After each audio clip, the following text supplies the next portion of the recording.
microphones. So, my name is Robin Gabriel. I'm the Director of Public Programs here at the Museum of Industry, and I just want to start by saying thank you so much for all coming out and bearing with us during our little technical problems. I swear it worked this afternoon. However, we're going to go to Plan B tonight, and I know you all will be real happy with what we hear. So, anyway, I want to, like I said, welcome you to the Baltimore Museum of Industry. We're proudly celebrating our 30th anniversary this year. I know some of you in the audience will remember when we were brand new, so that's kind of exciting that we've been around for 30 years. I also wanted, before we get going with our program tonight, I just want to let you know about a few of our other programs that are coming up soon. On November 1st, we have a wonderful reception and panel discussion on the Lumbee Indians in Baltimore, and we currently have a temporary exhibit on the Lumbee Indians in Baltimore, just down the hall a little ways, which you can see for a few seconds probably after the program is over. So I encourage you to come back on Tuesday night for that. Also on December 8th, we have a beer tasting event where you could taste local beers. I'm seeing like comments. Sorry, for me or for him? Anyway, and then on December 10th, for those of you with little ones, we're having breakfast with Santa Claus. Hopefully you can come to that if you have little ones or grandchildren or whatever in your life. Anyway, so, hold on a second. Did you need to do something with the lights? Illuminate Bob a little bit with the lamp there. Yeah. You're going to get a halo. Okay, well she's getting our lights going. I just want to say that we're thrilled this evening to welcome Robert Murch here to give a talk on the history of Ouija boards and their incredibly special special connection to Baltimore. Bob has been collecting and researching Ouija boards for over 20 years, and I was interested to hear him say earlier today that this is his first public presentation in Baltimore, even in 20 years of collecting and all, so that's really exciting. For those of you who are not familiar with Bob, he's considered the world's leading scholar and collector on the Ouija board. And, my mom's proud. As I'm saying, is he making funny faces over my shoulder? That's really not fair. Anyway, so we're really proud to have our very own authority on spirit boards and Ouija boards here at the museum tonight. And I'm just going to turn it over to him because I know you guys have been incredibly patient, and I appreciate that. Sorry about that. Thank you guys very much, and again, I'm very sorry. I normally have this great presentation, but I actually do live, breathe, and eat this stuff, so I think we're going to kind of go about this a little different way. I'm going to tell you the story without you seeing anything. So hopefully I will paint a really great picture for you in your mind of all the wonderful things that are in my head. The first thing I want to do is I'm going to start to pass around two different Ouija boards, and one is the first Ouija board that was made here in Baltimore, and then there's another version that's made today, and you'll see how one is made of wood and the other one is made of cardboard and plastic. So you can see kind of how it's changed over 121 years, and again, the Ouija board is 121 years old. So. Just hand it to Kathy. It's okay.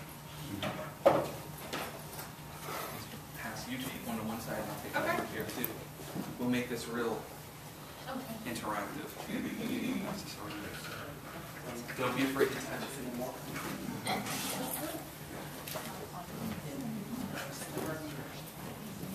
So this is going to be a bit of a kind of Ouija 101, and I'll tell you a little bit about myself. So I started basically collecting in 1993, 1992. Started my first website in 1997, which was kind of showing my collection of Ouija boards. I have met and interviewed many of the descendants of the people who were responsible, and we actually have, you'll find out, if you don't know who William Fold is, you will find out who he is tonight, and you will also know that there are some of the descendants here in the audience, so that's really nice. Thank you guys for coming. I appreciate it. I also came up with a spirit board of my own called Cryptique. And I consult on books, TV shows, movies, and I have about 500 different talking boards in my collection. So up here is just a bunch of different ones that I thought might be interesting for you guys to see. What we're going to explore tonight is the perception of how the Ouija board changed. So today, how many people have played the Ouija board? Fascinating. Okay, now how many people have had a bad experience with the Ouija board? Well, this is great. How many people would play it any time? Like you'd pick it up tonight and play it if you could. Fantastic. Great, I'd love to see that. One of the major impacts on the Ouija board is the entertainment industry. So a lot of what you think and see and hear about the Ouija board is what you see in the movies. And that's pretty important because how the Ouija board started is not how it's seen today. Like for instance, there's over 131 movies, 66 television episodes, 200 songs, groups, and albums have something to do with the Ouija board.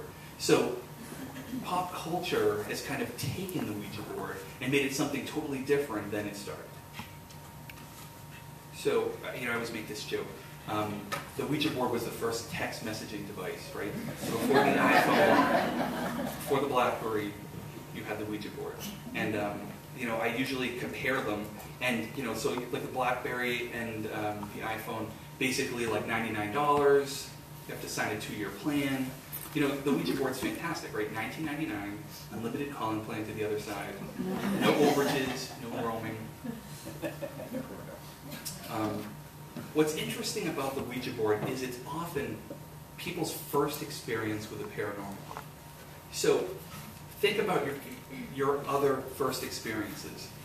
And I mean, yes, think of all your first experiences. They don't often go as planned. They don't really kind of work out the way you think they did. But in most things, if something doesn't work out, you tend to try it again and do it until it works. And so with the Ouija board, though, you often have people who use it, and when they have a bad experience, they just kind of throw it out. And I often say to people, it's really interesting, people blame the Ouija board for something that happens. And it's like if we're having a telephone call, and we get into a fight, and we call each other names and say bad things to each other, and you hang it up. You don't take your phone and throw it out the window and say, I'm never going to have another one of these in my house again. But with the Ouija board, people do. And I think people often forget that what's really happening is whatever you're talking to, whatever you think you're talking to, whatever you are talking to, it's you and that other thing, your subconscious, or a spirit. And people like to, again, put that on the Ouija board. So I mentioned talking boards before, and this is kind of interesting. So what is a talking board? A talking board is the general term for all things, like Ouija board is one of them, spirit boards, witch boards. All of those are different names for the same thing, except Ouija is a trademark. So, like Kleenex, you really mean pass a tissue. Make a Xerox copy, you really mean make a photocopy. So today, Ouija has gotten so big and so kind of universal that we now use that as the general term. Other terms, like we said, are spirit boards and witch boards. And mystifying oracle is the other trademark that they use, so sometimes you will hear that as well. Now, how is Ouija pronounced? So it's really pronounced Ouija or Ouija. It was originally trademarked as Ouija, but people say when you play it, you Ouija. So it just became kind of how they did it. So basically, what does it mean? That's the question everyone asks me. What does Ouija mean? And basically, it doesn't mean anything. The story by the founders were that Elijah Bond and Charles Kenner were playing it with members of their family. They asked it what it wanted to be called, and it spelled out O-U-I-J-A. And today, that's kind of why they use it. William Fuld would later say that it was a combination of the words we and ya put together. But William Fuld was a master marketer, so he would change the stories when they kind of got old and stale. So when he thought there was a better story, he would tell it. So how does the Ouija board work? And I think that's a big question. How many people here believe when you use a Ouija board, you're contacting the other side? It's their spirits that you can contact. And how many people think it's your subconscious? And how many people think it's just your friend bullshitting? I think I've seen all three of those things, actually. I think, like everything, nothing works the same for everybody. And those are basically a couple of trains of thoughts on this. It's either motor response or automatism, that your hand wants to move, you want this to work, and when you ask it a question, it starts to answer. And it's basically a trick that your brain is playing on you. That's what psychologists will tell you. Now you'll have spiritualists or people who believe in the paranormal, that it's a demon, it's a spirit, it's something other than yourself. And then you have psychics now who are basically saying that it's actually a form of telepathy, that when you sit down and play it, the Ouija board is opening up this portal that is a connection between the two people. So they're asking you a question about him, and you don't know this answer, but somehow you're getting that from him. So those are the basically three trains of thought. Basically, when is the Ouija board popular? Because it's 121 years old. There are a lot of things out there that people use to entertain themselves or talk to spirits that have not lasted. But this has. So this is special. Something's different about this. Basically, it's cyclical. So times of war and times of economic depression, the Ouija board gets really big. So super popular right now, right? You see a lot of movies, Paranormal Activity, all three, I think. I didn't see the third one. Has anyone seen the third one here? Okay, well, I guess it didn't do very well. But it's used quite a bit. Now, if we draw a line in the sand as to when spiritualism started in the United States, we would basically say that starts with the Fox sisters. They basically started modern spiritualism, and that's in 1848. And basically, it's a story of three girls that claimed to contact a spirit by rapping, and they would hear these, they would ask questions, and they would get knocks back, and that would work on the alphabet.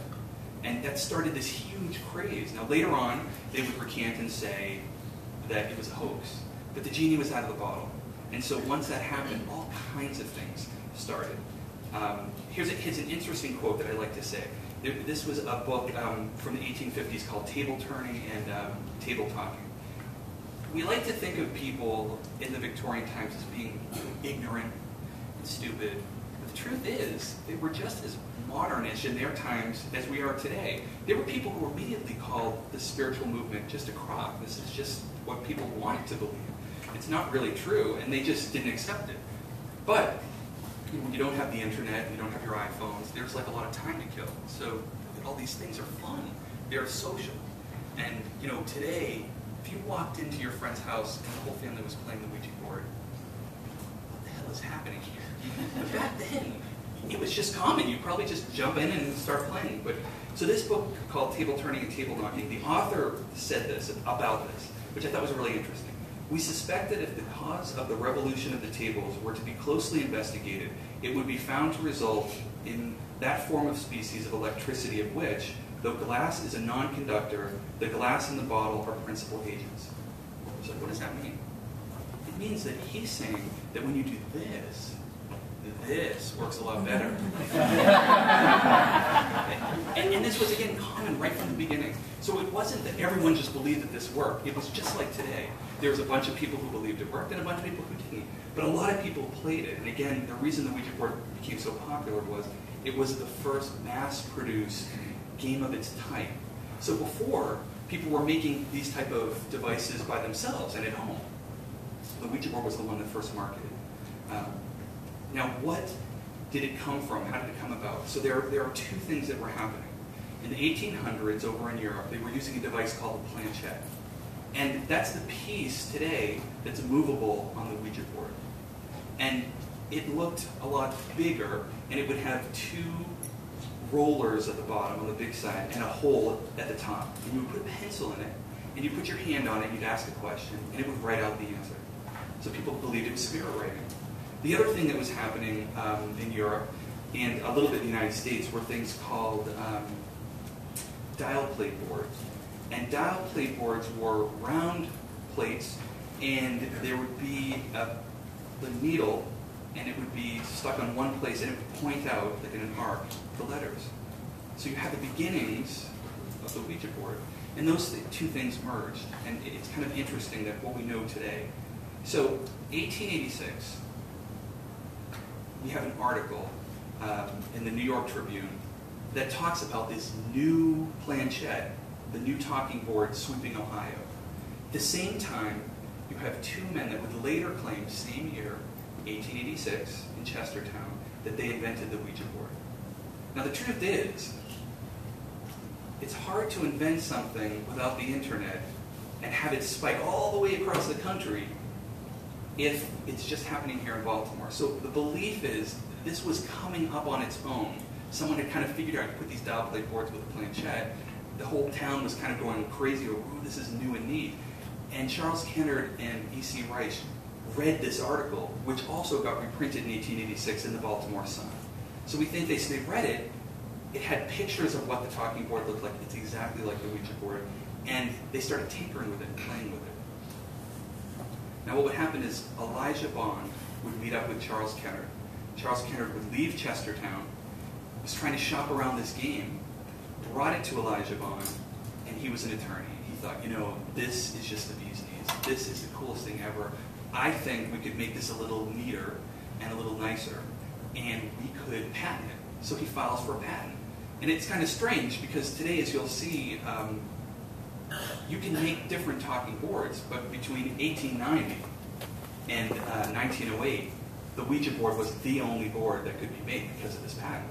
So he patents it, goes into business with Charles Kennard, actually starts his business on 17 St. Paul Street, which isn't here anymore. It was the old Barnum building, for anyone who's a historian in Baltimore.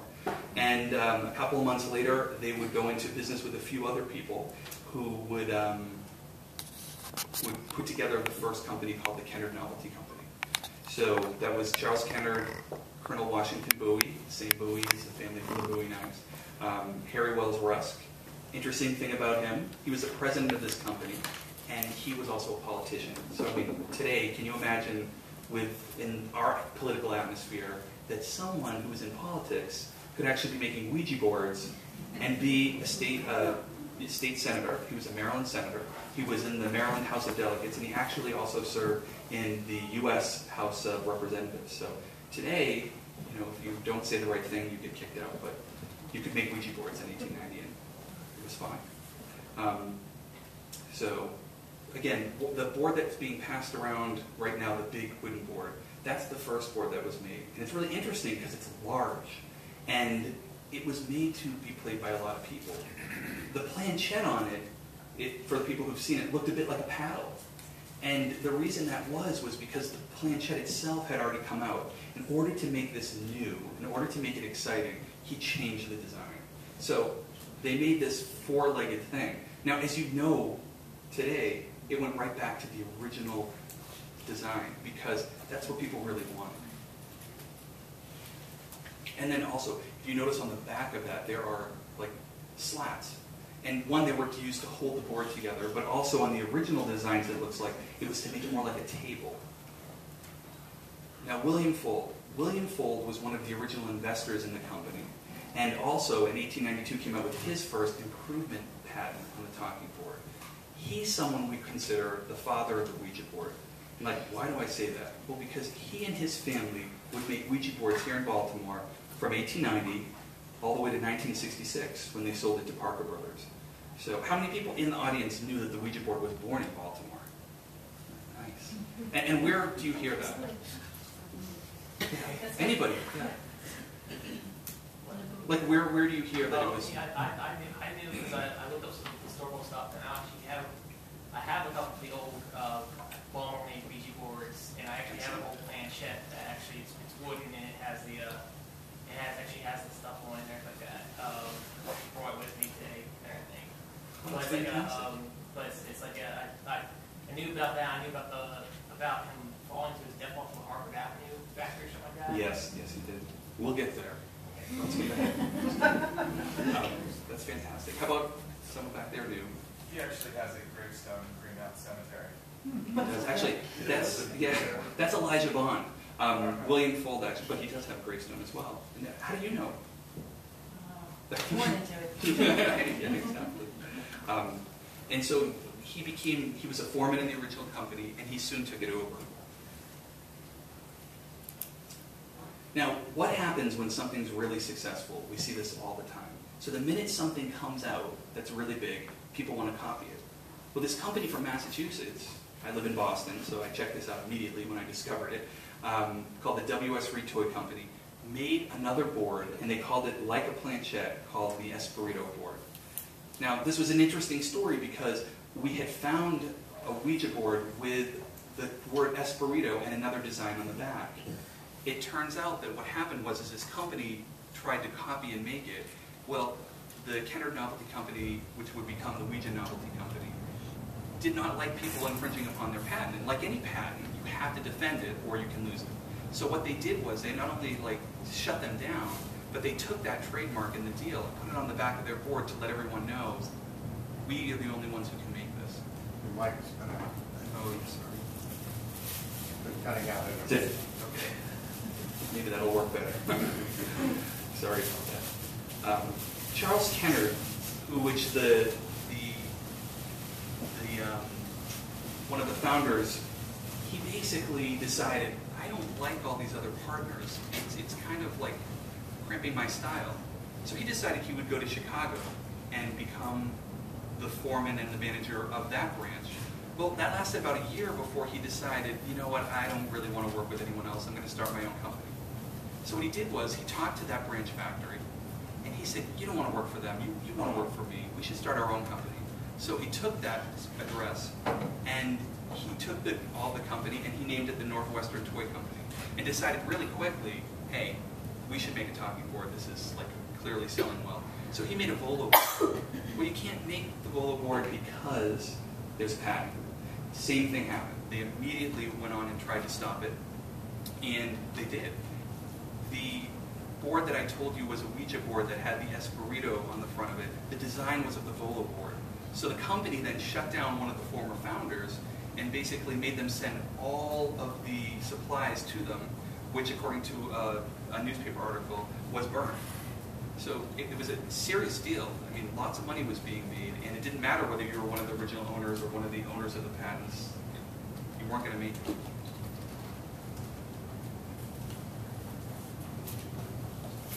Well, you would think if you ended up getting pulled into federal court and all of your company was shut down and you basically lost all of your money, you would stop. Well, in 1897, Charles Kenner came up, and we have that here. We have the Isley board. So he tried it again. Basically, the same thing happened to him again. He would try again in 1919. Now, the interesting thing happened. In 1897, William Fold brought his brother Isaac Fold into the business. And they basically started working together. In 1898, the Ouija Novelty Company overall licensed them exclusively the right to make Ouija boards, which they made together as brothers from 1898 to 1901. In 1901, they had a falling out. And no one knows why, what they fought over, but that falling out would last until from 1901 to 1997, which was a big feud. And the feud, to give you a perspective on the feud, Isaac Fold, they had plots in a cemetery, the Fold family, and his daughter was buried there. In about 1902, the cemetery moved a lot of graves to put an access road in, and some of the Folds that were there were moved.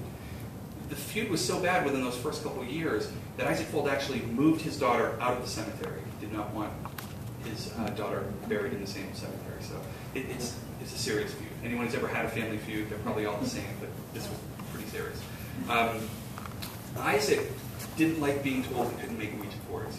I made them since 1897. I'm going to continue making them. He makes these boards and has immediately got a court order to shut down after a couple months. He then goes on to make Oriole boards. Again, Baltimore Orioles, perfect, right?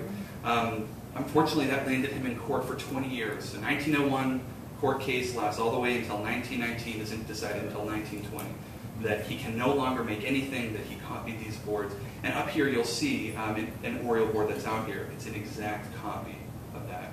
So whatever happened caused him to try to keep making them, even though he shouldn't have. It's interesting. In 1997, I was actually contacted by the granddaughter of William Fold and the grandson of Isaac Fold. They're about 2 weeks apart, and from my website. So Kathy Fold sent me an email, and then Stuart Fold sent me an email. And I was thinking, do I tell each other that I'm talking to the other one? Because the first question I asked was, I read about this feud, is this still going on? And both of them were like, oh yeah, it's still going on. I've never met or talked to anyone from the other side of the family. And so I'm like, oh crap. And I had become pretty good friends with Kathy and talked to her and finally said to her, look, I was contacted by the other side of the family you're asking me all of these questions. I'm basically getting the answers because I'm asking him, and then coming back and telling you. And you never knew your grandfather. He didn't know his grandfather. No one knows what happened. I'll give you his number, and maybe you'll call him. And I thought, there's no way she's never going to call him. Well, sure enough, she picked up the phone and called him. And basically, I guess she called. Stuart's wife answered the phone, and she said, is this the Stuart Fold's house? Who's related to Isaac Fold? Yeah. She said, well, I'm Kathy Fold, the granddaughter of William Fold. And she said, oh my God, stay right there. So she starts yelling. Anyone who knows Kay, you guys know Kay, she's yelling at Stuart, you gotta get over here, you gotta get over here. And so she tells him to Stuart, Stuart's on the phone. He basically told Kathy he'd waited his whole life to meet someone from the other side of the family. Because to him, it was a fight that didn't involve either one of them, and Kathy the same thing. So 1997, we actually got to do a really neat thing. The two sides of the family got together, and they had a full family reunion. So after 96 years, that feud was put to bed. So it was kind of a neat thing. And that's how I got to meet some people up in the front. It's pretty cool.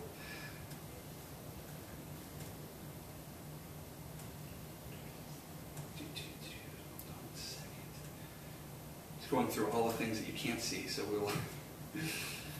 You can act it out. Yeah, I can act it out.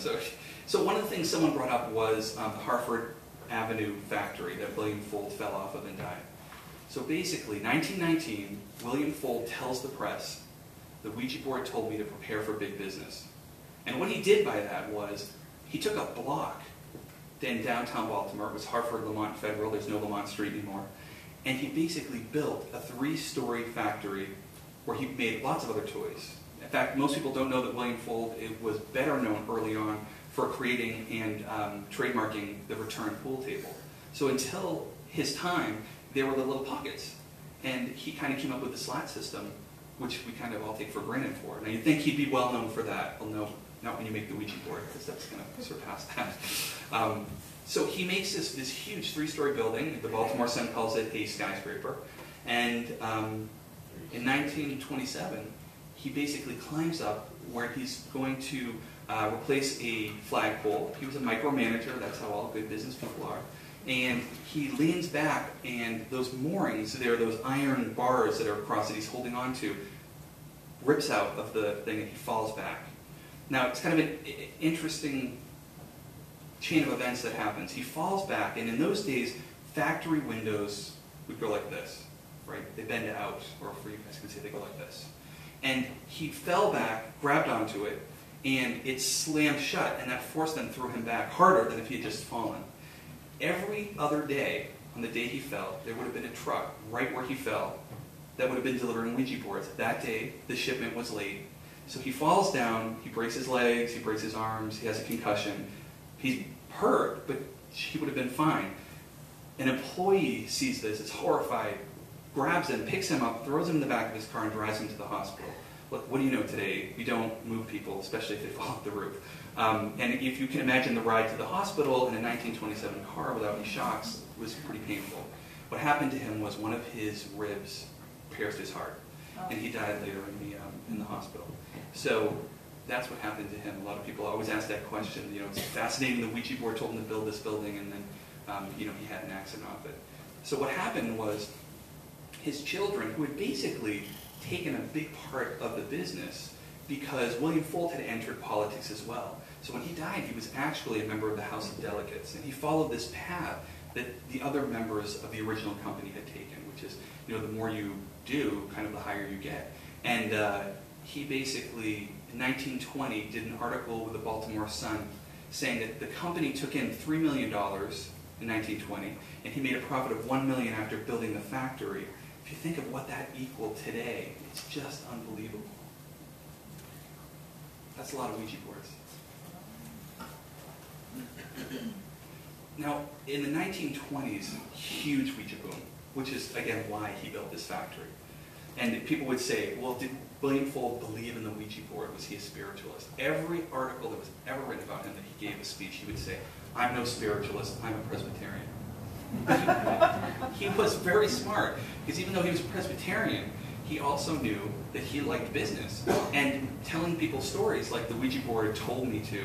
I mean, later then say, no, I never really played with it. Or, yeah, one time we lost a shipment and the Ouija board told us where it fell off the train in Ohio and we found it.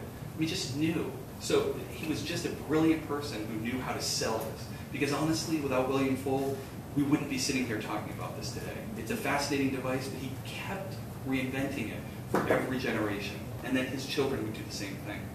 So the 1920s, the Ouija board was so big that there were two #1 selling sheet music.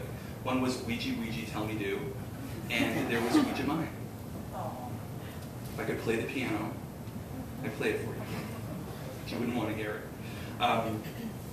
So how many people, I mean, you all hear that the Ouija board is kind of this bad, evil, awful thing, and we have proof actually how rotten and evil and dark it is.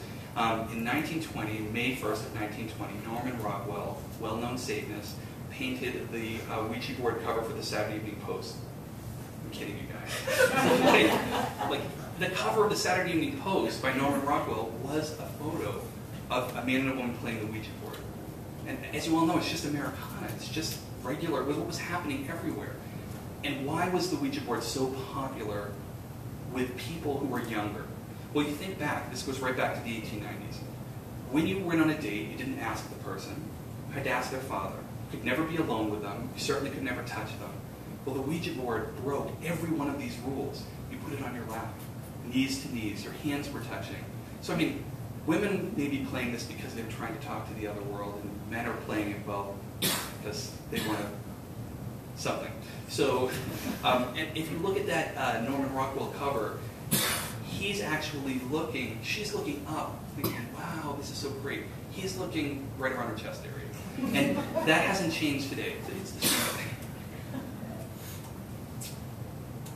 And movies. The first movie we know of was in 1919, and there were early cases of Ouija madness. So just like things that are good and popular, and we also had some things that were very interesting. There was a case in El Cerrito, California, basically, that where the Ouija board kind of took off, and it's a good one.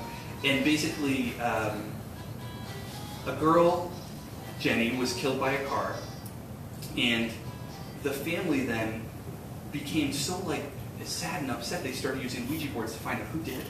And then the neighbors were coming in. And then the whole town was, and it was 24 hours a day. The entire town were trying to make contact to find out what happened to poor Jenny. And this was kind of making people a little crazy. And they found out the license plate number, they checked it out, no license plate was ever given. Well, eventually a bunch of the family ended up in the insane asylum and were kind of shut down. The town tried to pass ordinances banning Ouija boards, never happened. But you know, there are those things that went poorly. 1921, William Fuld did another great thing. So Ouija, the brand, is making money. He decides, what else could we put this on? Ouija oil. So like it was for rheumatoid arthritis, it was for your aches and pains, it was snake oil. But it's sold. And we actually know today that Kathy Fuld had told me that it also makes great furniture polish for like your piano, because they had some left over and it worked out well for them. The other thing he did was he put it on jewelry, because people believed in the power of the name. And that's pretty important with the Ouija board, because your belief that Ouija does something or means something says a lot about it. So he put it on jewelry, tie tags, watches, and that sold pretty well too.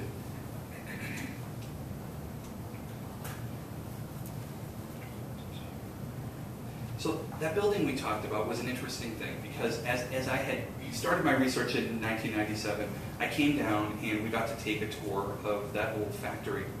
When I talked to the owner, he threw out kind of a challenge to me. And anyone who knows, never give me a challenge, because I don't take no for an answer. And he basically told me, hey, you should see if you can get this building made a historic landmark. And he's like, you know, I'm the owner, and that would make this building worth something, so that'd be good. And I thought, that's fascinating. I think we should try that. Well, it took 3 years. But basically in 2009, the mayor had a ceremony, and the building was made a historic landmark. So if you go down Hartford, you will see that. It has a little sign on it. and that was pretty cool. William Andrew Fold. So the oldest son of William Fold had been running basically the company for a long time. So when his father passed away, he took over. And it's really interesting because he started working when he was 16, and he had more patents and trademarks than his father. So he had 7 of them when he died. Catherine Frederick, William Fold's daughter, she also was vice president of the business in the beginning, and she had a couple of patents in different toys as well. Hubert Fold, who's Kathy's father, he was named the president. He was the youngest son, and as he grew up, he took over too. An interesting board that's out here is the Electric Mystifying Oracle, and I'm not sure where it is. I guess it's over here, but it's something that's very unique. So 1933 to 1935, they made a board that basically, as you put your hands on it, you'd have this planchette that had a battery in it and a light bulb. It would make contact with each one of these little divots that are on here. Thank you, Vanna. And you basically, you would make contact right here, and it would light up. So in 1933, they were thinking, how could we make this really neat? The problem was the war was coming. It didn't sell well. It was $3.50 as opposed to $1.50, and most of them were melted down for scrap metal. Now, you can't see this, but there's a funny story. On the front of this Mystifying Oracle pamphlet is Hubert Fold playing the Electric Mystifying Oracle with a woman. That woman isn't his wife. And the story goes, when she saw that pamphlet, that was the secretary. That secretary didn't work there anymore. That was the secretary's last job, was appearing on that pamphlet. But again, it just goes to show they were always thinking about ways to change it, make it more interesting, and have another generation discover it. So we talk about the good things. There are always and will be titles of things that are shocking. So today we live in an age of Fox News and CNN, and it's constant, like, just information, everything. Oh, a car's speeding down. You know, we're watching these things that just are meaningless. But back then, things made the news that were shocking. It was always a big thing. So here's a title of 1933 Arizona newspaper that said, "Kill your daddy," said the Ouija board, so I did. And this story was basically, Ernest Turley is murdered by his 15-year-old daughter. And the story goes, this is a major Lifetime movie, for anyone who wants to do it. It basically, the mother is having an affair, the father's away in the armed forces. He comes back, she doesn't want a divorce because she'll have to give up her lifestyle and she'll only have half of what she has if she's lucky. So she decides, well, I don't want to do that, so I guess I'll kill him. But she doesn't want to kill him because she doesn't have the, the guts to do it. So she's like, oh, I know what I'll do. I'll get my daughter to do it. So I'll use the Ouija board, and we'll have the Ouija board tell her, she'll push it, that she should kill it. So she does. She does this, and the daughter believes it because she's playing with her mom, and her mom's telling her that, this is true. So the mother helps her. She loads up the shotgun, and she blows her father away. And that was an actual story. So as much as, again, we talk about the Ouija board being good, I always tell people, Ouija boards don't kill people. People kill people. Interesting fact, the co-founder of AA, Bill Wilson, said later on that he actually received the 12 steps for Ouija board. A lot of people didn't know that. But again, remember,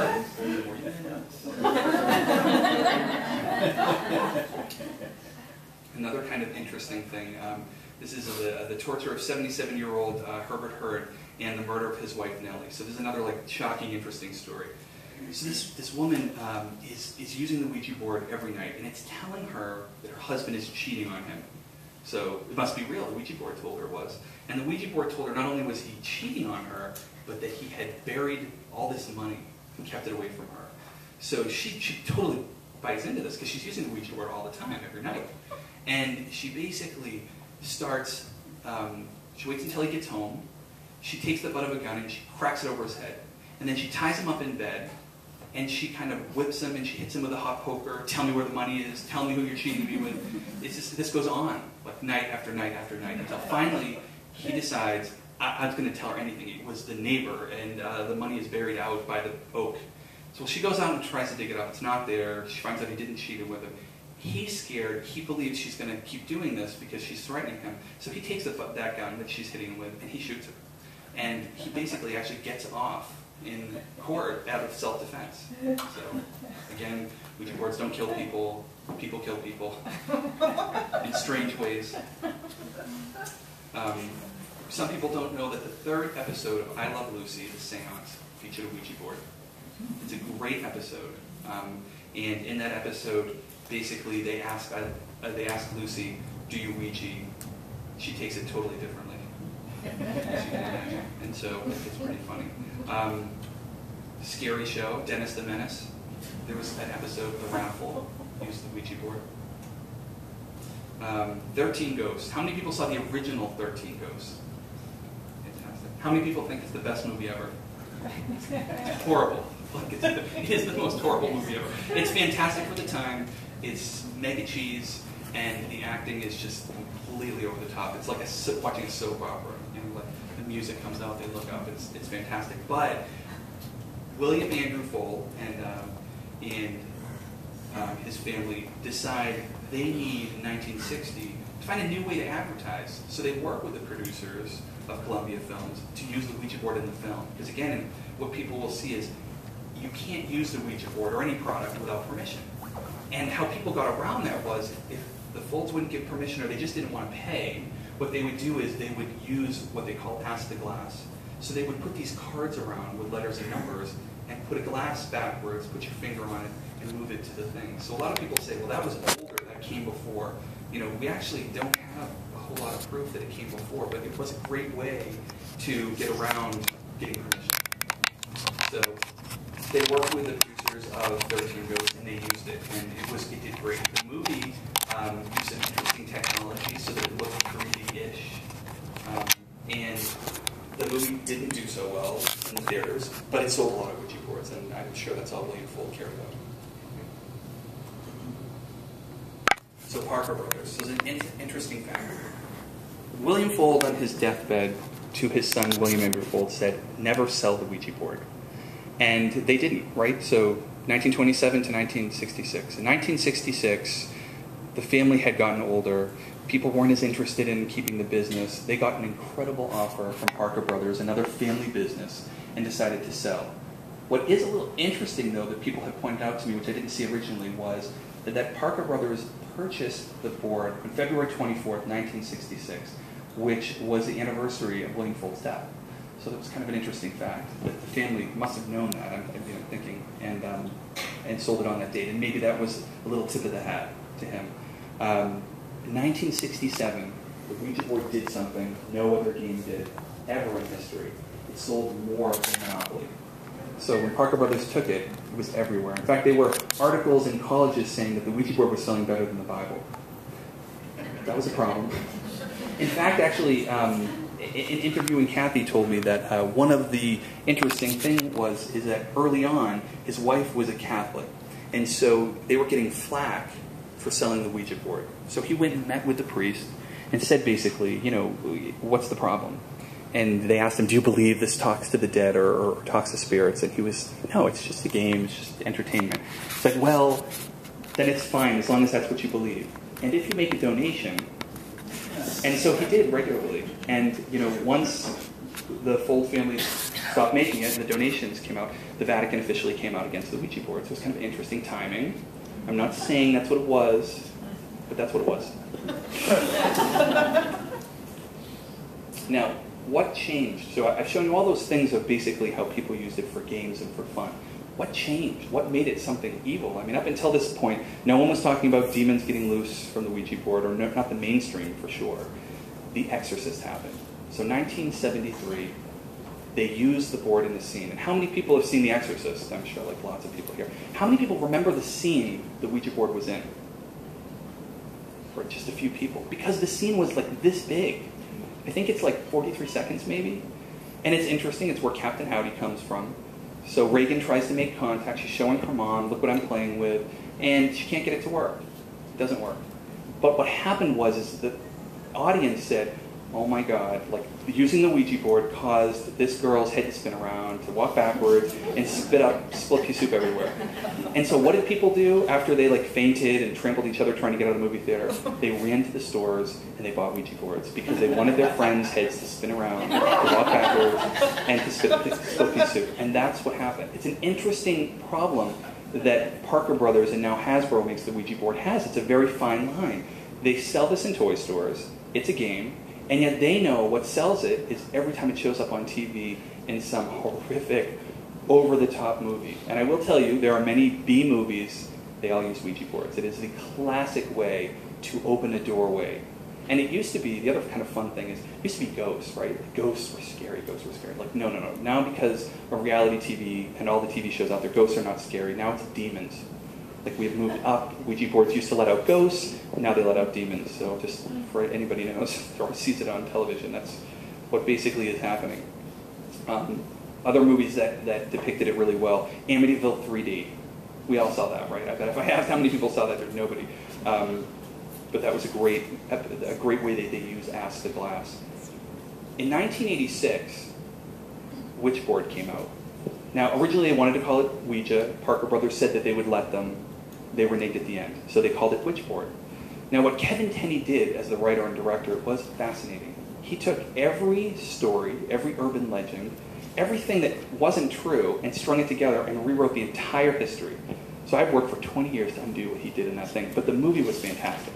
It really was. But he basically said, I read in some old encyclopedia that Ouija boards were used in the time of Pythagoras, 3000 BC. It's just, there's no proof. It was an American invention as far as we know. That could change tomorrow, but in 20 years of really looking, it's not there.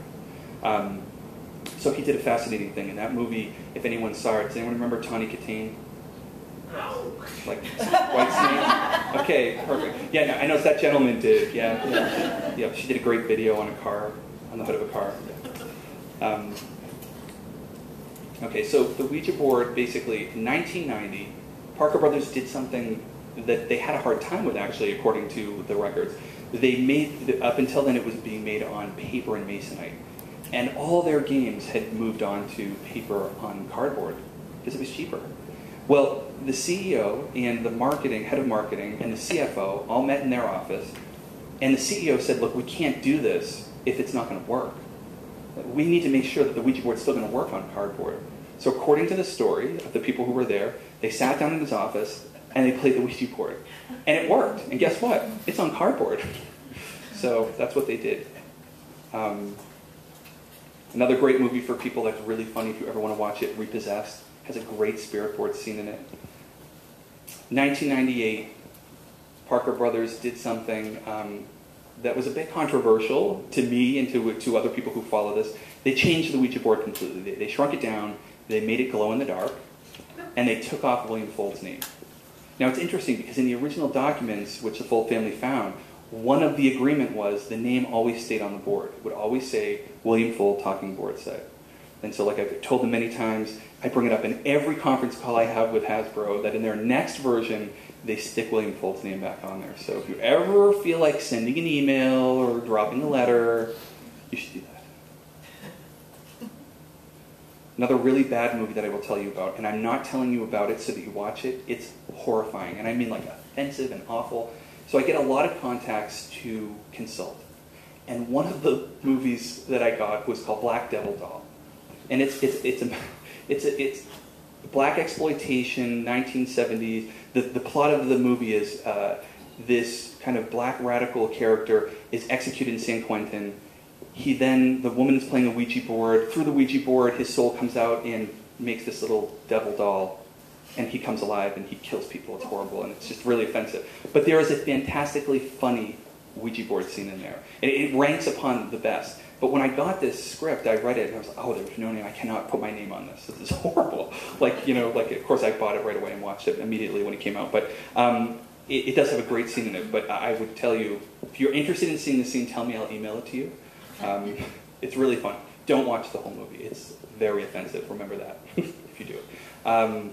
So in 2008 to 2010, Parker Brothers did something else. They had a new CEO, And he decided that the Ouija board is controversial and that could actually sell boards. Why are we not doing anything? No advertising. I think, when was the last time anyone saw a advertisement on television for the Ouija board? Never. I think the 70s I remember seeing one. And so they decided they would make limited editions, exclusive. They did with Toys R Us, and they made certain games pink. So we passed around that pink board. So they made a pink edition. It was one run. It lasted a couple years until it sold out. But it was really funny because I have an article here, and it hit, so February 6, 2010, this hit Fox News. Pink version of the popular Ouija board game has some critics seeing red. And it basically, the article was that it said it was designed for young girls ages 8 and older, but some say the mysterious product is a dangerous spiritual game that opens up anyone, particularly Christians, to attacks on their soul. So now it was not only awful and evil, it was particularly dangerous to Christians. That's kind of interesting since we're a largely Christian country, right? So anyway, it made Fox News. It lasted all of a week, this big hoopla. They had already stopped making it. But it just goes to show, I will say this. I called up all the different Toys R Us and asked them. Completely sold out after that. That article hit and they had like tons of extra and it's just gone. Like everyone wanted one.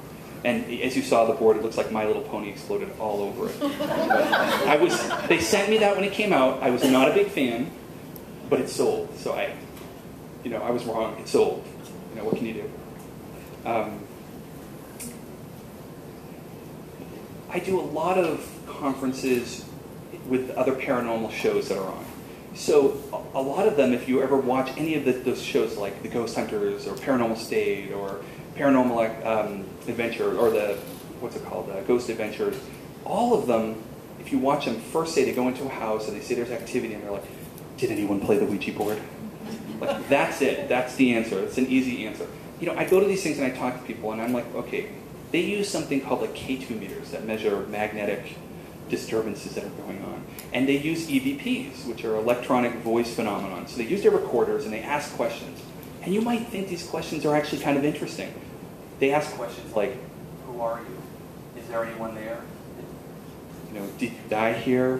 Do you have a message for me? And I'm sitting there like, isn't this a Ouija board? Like, it is exactly what you'd ask them. And they're like, well, no, because like it just makes this device blink. I'm like, okay, I want everyone to think about this logically. If something out there that doesn't have a body that you can see can make something blink, it can probably just slap you upside the head too, right? Like, I don't have Casper the Friendly Ghost book. He didn't tell me what it can and can't do. But people look at it, well, it's a device. It's not like, the Ouija board. You put your hands on. Put your hands on it. And that's how it gets you, that it comes through you. And, look, right up into the beginning, the people who used the Ouija board were showing people that it was something moving it.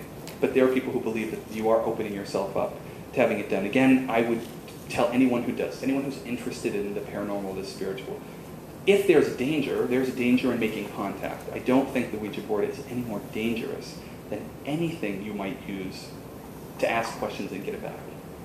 It's just that the Ouija board's been around for 121 years. And if you've been around for 121 years, you've got all these stories and all of these things. And again, what do people remember? What makes the news? The Ouija board told me to kill my daddy, so I did. Not, the Ouija board told me where my ring was and I found it. Isn't it not a good story? No one cares. It was really funny. 2010, Betty White was on SNL. It's like everyone remember or see that. So she did a really interesting skit, and in it, she was talking about Facebook and how Facebook was for losers, and she can't believe anyone spends that much time on it. But one of the things that she talked about was they asked her, well, Facebook's a great way to reconnect with your friends. And she was like, my friends, if I want to reconnect with my friends, I have to pull out the Ouija board. It was fantastic. And again, I love to see that because it just goes to show, if you talk to someone older, they will always tell you something funny about the Ouija board. They'll say, oh my gosh, I remember when we played that with my sister, we pushed it around, scared the hell out of her. And they laugh. You show it to someone in their 40s, 50s, 60s, and they'll be like, we're not having that in the house. That's not Christian. That's not right. We get that, throw that right out of there. It's a funny thing. Today, you see younger people walk right up to them and grab them. Was there anyone in here who just did not want to touch the Ouija board as it went around? Like they're going to say it, right? Like, there are a lot of people who just don't even want to touch it. They really believe that just being near it. I'm filming a Ouija documentary kind of on the history of the Ouija board and what it means today.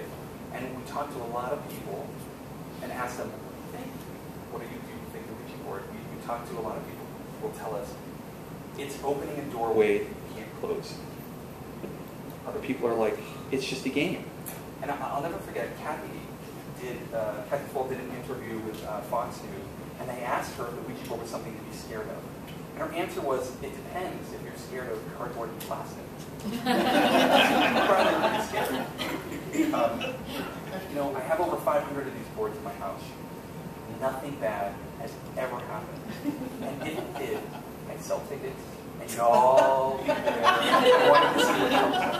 It just isn't there. And it's not to say that bad things don't happen. But one of the things I did in my research was I called up the top 10 medical facilities and the top 10 psychological facilities in the United States, and I asked them all the same question. How many cases in the past 1, 5, 10, 25, 50, 100 years have had to do with a patient that used a Ouija board or was Ouija injured related? Now, that's exactly what they did. Because again, I never take them for any cases. And I call back, and finally, I got answers from all of them. You know how many cases? 0. 0 have been reported. Now then people will say, critics will say, well, you know, you didn't go to the church. I did try to go to the Vatican. They never released those numbers. But think about it. Even in the exorcism, if you've got a kid, and they start playing around, and they're starting to spit up split pea soup, and their head is spinning around, where do you go? You go to the doctor first. I mean, you just do. Like, I mean, you don't say, oh, this is totally, it's a demon. We're going straight to the church. Like, I think you go to the doctor, and maybe doctors don't record this information. I would think, I could tell you something, if I was a doctor, and someone came in here and told me there was a Ouija injury, I would write that in the notes. So again, what's happening is there are 2 lives to the Ouija board. There are what we hear, what we think, and then there's what people believe, these urban legends, which, by the way, we call Ouija-stitious, of course. Today, many boards are made, pop culture boards, like Buffy the Vampire Slayer. Buffy the Vampire Slayer never used a Ouija board. There was never a Ouija board in any of the entire seasons. But when they decided they could make money for the people who were doing it, they made a Buffy the Vampire Ouija board. Fantastic. Hellboy did it. Emily did it. And recently, Hasbro, for Ozzy Osbourne's last Scream tour, made these